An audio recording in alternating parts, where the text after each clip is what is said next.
Mukunda jewellers మొట్టమొదటి factory outlet ఇప్పుడు కూకట్పల్లి, కొత్తపేట్, సోమాజిగూడ మరియు ఖమ్మంలో. Welcome to Suman TV. నేను మీ సుమన్ టీవీ నాగ్. కోల్కతా ఇన్సిడెంట్కి సంబంధించి కొద్ది గంటల క్రితం కనుక మనం చూస్తే మమతా బెనర్జీ జూనియర్ డాక్టర్స్ దగ్గరికి వెళ్ళి నిరసన వ్యక్తం చేస్తూ ఉంటే, నేను ఒక సీఎంగా రాలేదు, ఒక దీదీగా మీ దగ్గరకు వచ్చాను, మీకుండేటువంటి ప్రాబ్లమ్స్ని నేను సాల్వ్ చేస్తాను అనేటువంటి విషయాన్ని గుర్తు చేస్తూనే అక్కడ మాట్లాడిన కొద్దిసేపటి తర్వాత వచ్చేటప్పుడు ఒక్కొక్క మాట చెప్పడం జరిగింది. అంటే మనకు అది స్వీట్ వార్నింగ్ లానే ఉంటుందన్నమాట. ఏ విధంగా చెప్పారనంటే, ఇది నా లాస్ట్ అటెంప్ట్ అని చెప్పేసి చెప్పడం జరిగింది. దాని తర్వాత అక్కడి నుంచి ఆవిడ వెళ్ళిపోవటం జరిగింది. నిరసనకారుల దగ్గర నుంచి ఇంటికి రావటం జరిగింది. ఇంటికి వచ్చిన తర్వాత మళ్ళీ చీఫ్ సెక్రటరీ తోటి ఒక లెటర్ని తయారు చేసి, సో అక్కడి నుంచి నిరసన చేసేటువంటి వాళ్ళు ఎవరైతే ఉన్నారో, మీరు ఇంటికి వచ్చి మీకుండేటువంటి మీ డిమాండ్స్ ఏంటి అనేది చెప్తే దాన్ని బట్టి నేను క్లియర్ చేస్తానని చెప్పేసి చెప్పడం జరిగింది. సో అక్కడ కొంతమంది జూనియర్ డాక్టర్సు, చాలామంది స్టూడెంట్స్ డేర్ చేసి మరీ వెళ్ళటం జరిగింది. ఒక్కొక్క సీఎం ఇంటికి సో న్యాయం జరుగుతుంది అనేటువంటి ఉద్దేశంతో వాళ్ళు ముందుకు వెళ్ళటం జరిగింది. అక్కడికి వెళ్ళిన తర్వాత అటు స్టూడెంట్స్ మధ్య అండ్ ఇటు సీఎం మధ్య జరిగినటువంటి మంతనాలు అవి కనుక చూస్తే, దీనికి సంబంధించినటువంటి వాటిల్లో జడ్జిమెంట్ అనేది స్టూడెంట్స్ ఎంత ఈగర్గా ఎదురు చూస్తూ కూడా ఒక సీఎంని ఎదిరించడానికి రెడీగా ఉన్నారు అని చెప్పడంలో ఏమాత్రం సందేహం లేదు. అయితే ఈ ఎంటైర్ ఇన్సిడెంట్ అసలు ఏ విధంగా జరిగింది, అండ్ అక్కడ జరిగినటువంటి ఇంటికి పిలిచిన తర్వాత అసలు ఏం జరిగింది ఏంటి, ఏ టైం నుంచి ఏ టైం వరకు పిన్ టు పిన్ ఈరోజు మనతో మాట్లాడడానికి హైకోర్టు అడ్వకేట్ రవీంద్రనాథ్ గారు ఉన్నారు. అది వారి మాటలో అడిగి తెలుసుకుందాం. Hello sir.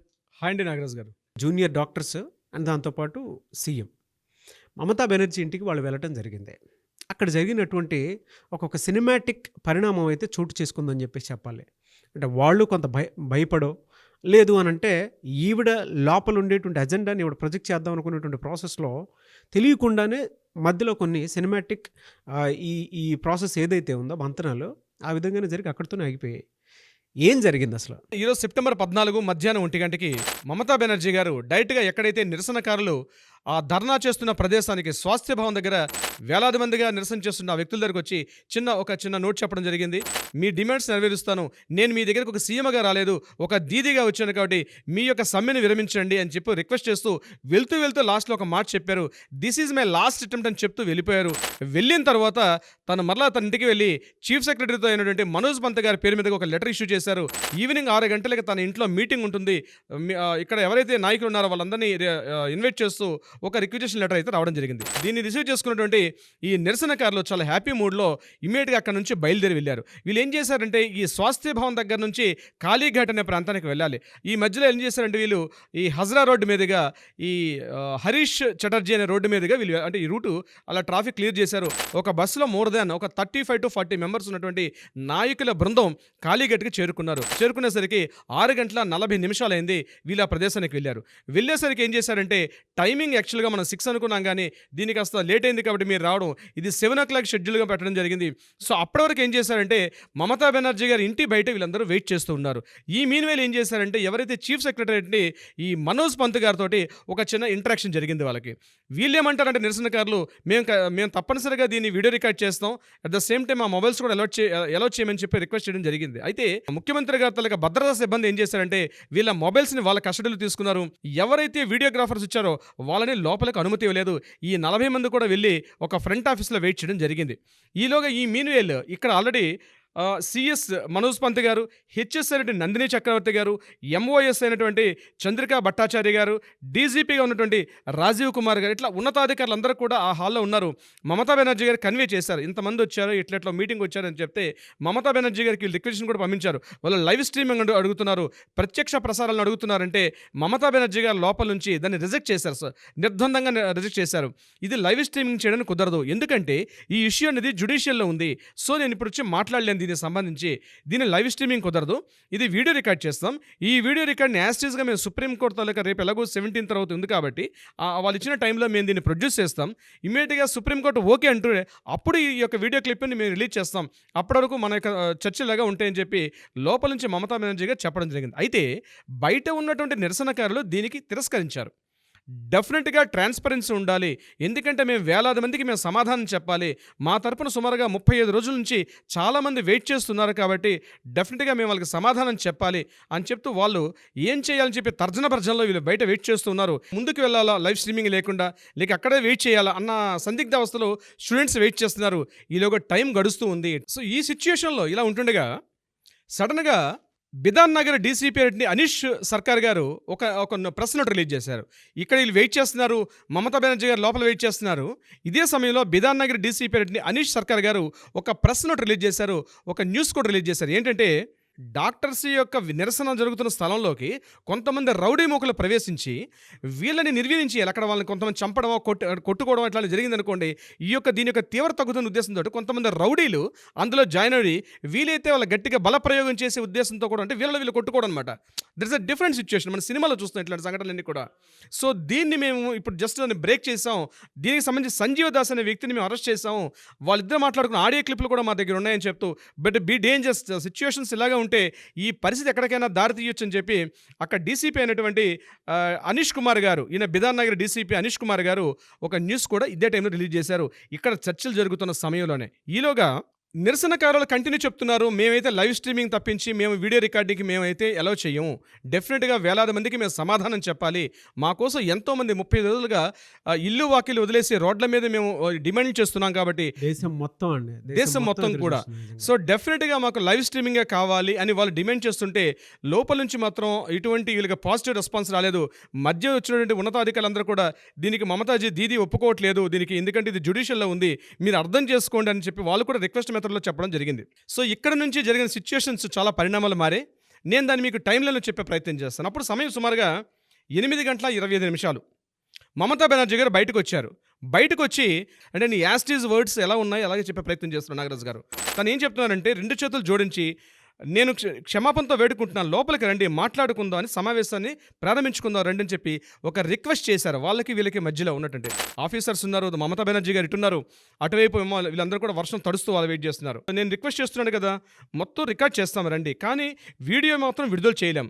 సుప్రీంకోర్టు విచారణ ఉంది కాబట్టి నాపై నమ్మకాన్ని ఉంచండి, ఒక ముఖ్యమంత్రి అడుగుతున్నాను, మీ దీదిగా అడుగుతున్నానని చెప్పి చాలా రిక్వెస్ట్ మెథడ్లో ప్రాధేయపడ్డారు. 8:25 ముఖ్యమంత్రి అట్టిన మమతా బెనర్జీ గారు బయటకు వచ్చి వీళ్ళతో మాట్లాడిన మాటలు. అయినప్పుడు కూడా నిరసనకారులు ఏమాత్రం మెట్టు దిగలేదు. అలానే వీళ్ళు చర్చలు చేస్తున్నారు, వీళ్ళతో మాట్లాడుకుంటున్నారు. సమయం మెల్లగా గడుస్తుంది. 9:10 మరలా మమతా బెనర్జీ గారు బయటకు వచ్చారు. బయటకు వచ్చి మళ్ళీ అదే రిక్వెస్ట్ మెథడ్లో మీరు 15 మంది వస్తామని చెప్పారు, కానీ 40 మంది వచ్చారు. నాకున్న ఈ చిన్న ఇంటిలో 40 మందిని ఎలా ఉంచగలను?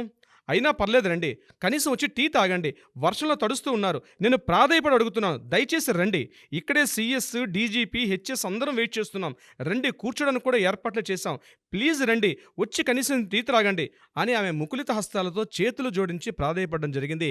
9:10 జరిగినటువంటి యాజ్ టీజ్ వర్డ్స్ ఇలాగే ఉన్నాయండి. వాట్ ఈస్ సినిమాటిక్ సీన్ కదండి. ఎగ్జాక్ట్లీ నాగరాజ్ గారు. అసలు భారీ వర్షం, అక్కడ సైక్లోన్ అని కూడా చెప్తూ ఉన్నారు. అటువంటి దాంట్లో కూడా స్టూడెంట్స్ ఎక్కడా కూడా తొనక్కుండా బెనక్కుండా డైరెక్ట్ ఫేస్ టు ఫేస్ చేసుకోవడానికి కూడా లైవ్ స్ట్రీమింగ్ ఉంటేనే మేము వస్తాము అనుకున్నటువంటి నిరసన చేయటం అనేది నిజంగా really great and hats off to them sir.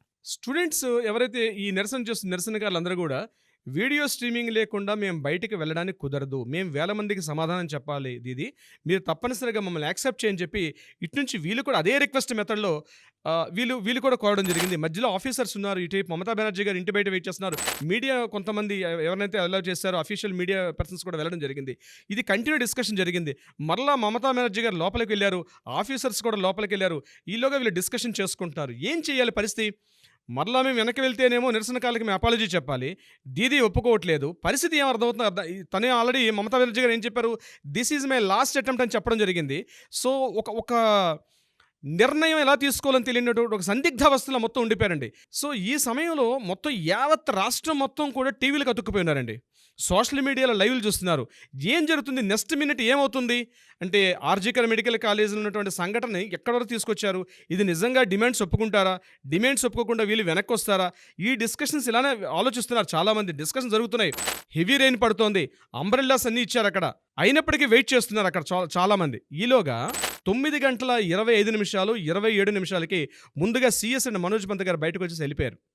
Next DGP అయినటువంటి రాజీవ్ కుమార్ గారు ఆయన వచ్చి వెళ్ళిపోయారు. ఎంఓఎస్ అండ్ చంద్రికా భట్టాచార్య గారు వచ్చారు. చంద్రికా భట్టాచార్య గారు రాగానే నిరసనకారులు కొంతమంది వెళ్ళి, అమ్మ మరి మేము ఇట్లా మీటింగ్ వచ్చాం, మరి ఏంటి మేము డిసైడ్ చేసుకుంటున్నాం, వీడియో రికార్డింగ్ కూడా సరిపోతుంది, లైవ్ స్ట్రీమింగ్ లేకపోయినా సరే మేము యాక్సెప్ట్ చేస్తాం, సరే మమతాది ఇప్పుడు రెడీగా ఉన్నారా చెప్పండి, మేము మీటింగ్ వస్తున్నాం అంటే చంద్రికా భట్టాచార్య గారు నిర్ద్వందంగా తిరస్కరించారు. ఇప్పుడు మీటింగ్ సమావేశం లేదు, 3 గంటల సేపు వెయిట్ చేస్తున్నాం కాబట్టి, ఇంకా డీడీజీ చాలా హట్ అయి తను వెళ్ళిపోయారు కాబట్టి ఇప్పుడు మీటింగ్ లేదు, మళ్ళీ డీటెయిల్స్ అన్ని తర్వాత మాట్లాడుకుందాం, ఇప్పటి నుంచి మీరు ఈ క్షణం కదలకపోతే తీవ్ర పరిణామాలు ఎదుర్కొంటారు, ఇమ్మీడియట్గా మీరు ఇక్కడి నుంచి వెళ్ళిపోండి, 3 గంటల సేపు వెయిట్ చేస్తున్నాం అయినప్పుడు కూడా మీ దగ్గర నుంచి పాజిటివ్ రెస్పాన్స్ రాలేదు అంటే ఇప్పుడు నిరసనకారులు చెప్తున్నారు, మేము ఇప్పటికే లైవ్ స్ట్రీమింగ్ లేకపోయినా మేము వస్తాం మాట్లాడతాం అని చెప్పి వీళ్ళొక మెట్టు దిగి మాట్లాడినప్పుడు కూడా నిర్ద్వందంగా మమతా బెనర్జీగా దాన్ని తోసిపుచ్చారు. అందులో ఒక వైద్య విద్యార్థి వచ్చి బయట మాట్లాడుతూ మీడియాతో మాట్లాడుతూ ఏం చెప్తున్నారంటే, మేము 35 రోజుల పాటు ఎండనక వాననక మేము తిరుగుతున్నప్పుడు, మేము ఆల్రెడీ ఇంత ప్రొటెస్ట్ చేస్తున్నప్పుడు 3 గంటల పాటు వెయిట్ చేయలేకపోతున్నారా మా కోసం, మేము కూడా మాట్లాడుకోవాలి కదా, మేము కూడా సమాధానం చెప్పాలి కదా, 10 మందికి, 1000 మంది మా సమాధానం కోసం వెయిట్ చేస్తున్నారు, 3 గంటల సమయం మా కోసం ఆ మాత్రం కేటాయించలేకపోతున్నారా, ఇంత నిర్ద్వందంగా ఇంటికి పిలిపించి మమ్మల్ని ఎందుకు ఇన్సల్ట్ చేస్తున్నారు అంటే కూడా బలవంతంగా ఒకరు అక్కడ నుంచి ఎవరైతే ఇప్పటివరకు నేను చెప్పిన ఆఫీసర్స్ అందరూ కూడా వెనక్కి వెళ్ళిపోవడం జరిగింది.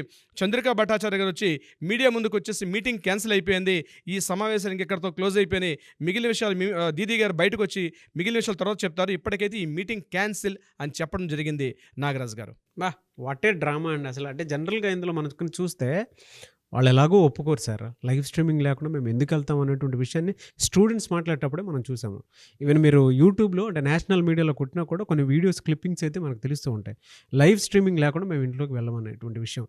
వాళ్ళు ముందు నుంచి ఒకటే మాట మీద ఉన్నారు.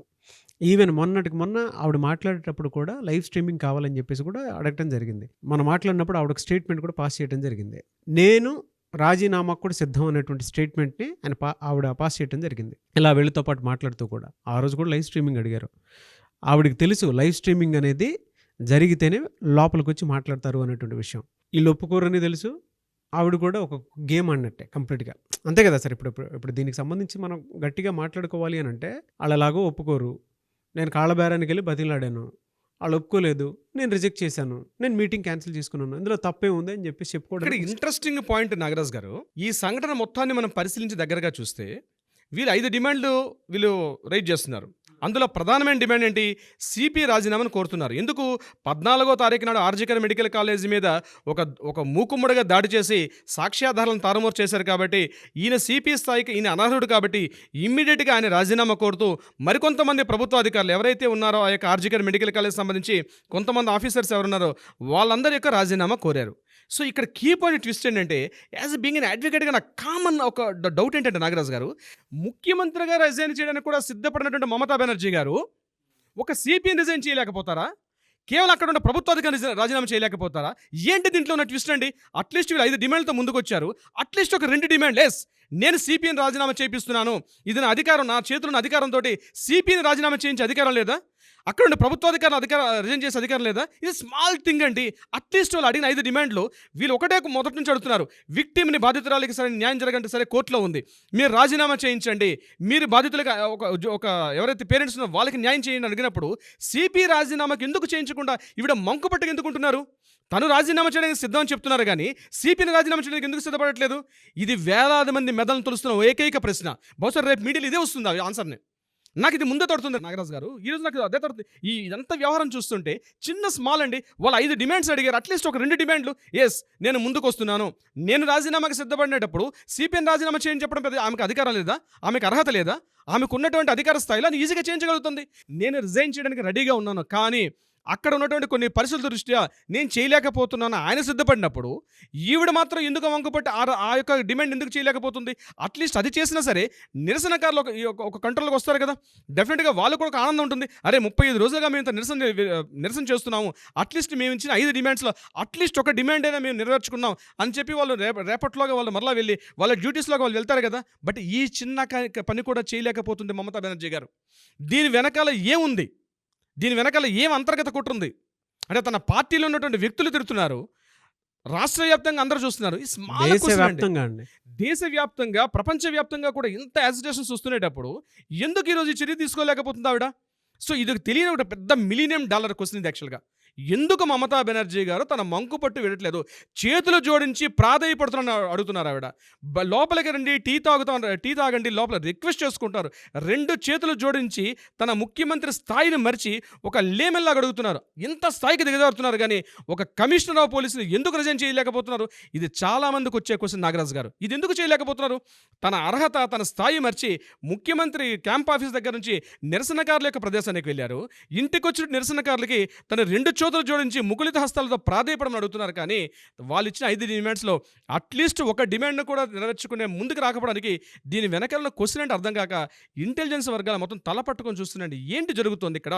కలకత్తాలో ఏం జరగబోతుంది? నో డౌట్ అండి, సంథింగ్ ఇస్ ఫిషీ, అంతే కదండి. ఇప్పుడు మనం అదే అనుకోవాలి. మీరు చూసారు కదా, అటువైపు జూనియర్ డాక్టర్స్ మాట్లాడుతూ ఉంటే కూడా ఆ డిమాండ్స్ కానివ్వండి, ఇవి కానివ్వండి, ఏది కోరినా కూడా వాటికి సంబంధించినటువంటి వాటిల్లో ఎక్కడా స్పందన లేదు. కానీ ఒక స్టేట్మెంట్ అయితే వస్తుంది. ఏ స్టేట్మెంట్? నేను రాజీనామా కూడా సిద్ధం అనేటువంటి స్టేట్మెంట్. ఎవరికైనా చూసేటువంటి వాళ్ళకి ఏమనిపిస్తుంది అంటే, వీళ్ళు మాట వినట్లేదు, ఆవిడకి దేనికైనా సిద్ధం అనేటువంటి విషయం బయటకు వస్తుంది. బట్ ఇక్కడ జస్టిస్ మాత్రం చేయట్లేదు. నేను జస్టిస్ చేస్తాను, ఇది నా చేతిలో పని, నేను ఏదైనా చేయగలుగుతాను అనుకున్నటువంటి భరోసాని ఇస్తున్నారా? లేదు. పోయి నేను చేసేస్తాను అనేటువంటి విషయాన్ని అసలు అక్కడ దాకా వెళ్ళాల్సినటువంటి అవసరం కూడా లేదు. ఈవిడ ఎప్పుడో చేసి ఉండాల్సిందే అదంతా. వైద్య ఆరోగ్య శాఖ మంత్రిగా ఉన్నారు, హోమ్ మినిస్టర్గా ఉన్నారు, చీఫ్ మినిస్టర్గా ఉన్నారు. అట్లీస్ట్ ఆవిడ ఏమీ చేయలేకుండా రిక్వెస్ట్ మెథడ్, ఒక పులి చిన్న పిల్లిలాగా ముందుకొచ్చి నిరసనకారుల ముందర చాలండి. This is the success Nagaraj గారు. ఎందుకంటే వేలాది మంది నిరసనకారులు వెళ్ళి ఈరోజు యువత నేర్చుకోవాల్సిన గొప్ప సంఘటన. ఈరోజు ప్రజాస్వామ్య దేశంలో ఈరోజు మతాలకు అతీతంగా ఒకటే రిక్వెస్ట్ చేసి చెప్తున్నాను నాగరాజ్ గారు. ఈరోజు జరిగిన ఇన్సిడెంట్ ఒక యూత్ యొక్క సక్సెస్గా నేను చెప్తున్నానండి. వేలాది మంది యూత్ అందరికి కూడా ఇది భాషకు సంబంధించింది కాదు, మతానికి సంబంధించింది కాదు, ఒక సంస్కృతికి సంబంధించింది కాదు. కానీ మన దేశంలో పక్క రాష్ట్రంలో జరిగిన విజయం ఒక యూత్ సాధించిన విజయం అండి. ఇది ప్రతి రాష్ట్రానికి కూడా ఒక ఆదర్శం కావాలి. ఎందుకంటే నిరసనకారులు వేలాది మందిగా వచ్చి ఆమె ఇంటి ముందు నిలబడితే ఒక ముఖ్యమంత్రి స్థాయి వ్యక్తి తను మర్చిపోయి ముకులిత హస్తాలతో చేతులు జోడించి రండి, లోపలికి రండి, మాట్లాడుకుందాం అంటుందంటే ఆ స్థాయి దిగడం అన్నదే వీళ్ళు సాధించిన ఫస్ట్ విజయం. This is their success, no doubt at all. ఇందులో స్టూడెంట్స్ ఎక్కడా కూడా తగ్గట్లేదండి. ప్రతి స్టూడెంట్కి నిజంగా అండి ఆ పేట్రియటిక్ పవర్, ఆ యాజిటేషన్ పవర్ మనం కావాల్సింది సాధించుకోవాలి. ఇక్కడ చూడండి, పార్టీలకు అతీతంగా, మతాలకు అతీతంగా ఇక్కడ ముస్లిమ్స్ ఉన్నారు, హిందూస్ ఉన్నారు, రకరకాల మైనారిటీస్ అందరూ కలిసికట్టుగా ఉన్నారు.